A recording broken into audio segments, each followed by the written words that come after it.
Размислуваме за поставување на неколку пешачки мовчиња, иако треба сериозна документација и предвидување на сите мостови во генералниот урбанистички план со новиот Сега пробуваме да најдеме начин ако е возможно без измена на генералниот урбанистички план да се постават пешачки мостови, да се поврзат одредени делови кои што се на најголем удар на граѓаните, за да не го скратиме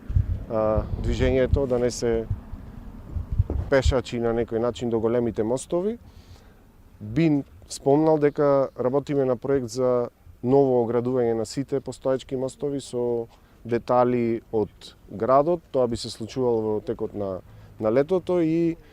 како што спомнав, мораме прво да го доуредиме, особено во овој дел, да ги допоставиме кејските ѕидови кои што би на некој начин би определиле траекторијата на големото корито, понатаму да се влезе да се работи на минор коритото и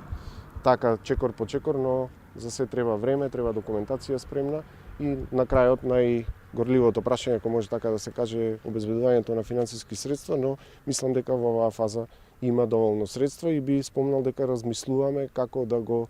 прошириме, да го зголемиме капацитетот на малото мовче на улицата Цане Илиовски, кој што сега во моментов заради градежните активности на мостот Табана генерира голем сообраќај. Тоа е предвидено да биде пешачка, но условно се злоупотребува и од патнички моторни возила. Ако успееме тој дел да го бајпасираме, со што прилеп би добил растоварување на сообраќајот од централното градско подрачје. Прво спомнав Табана, второ би било Цане Илиевски, трето мостот кој што деновиве треба да биде пуштен втор пат јавниот повик за избор на изведувач на улицата Победа, со што би заокружиле еден голем циклус.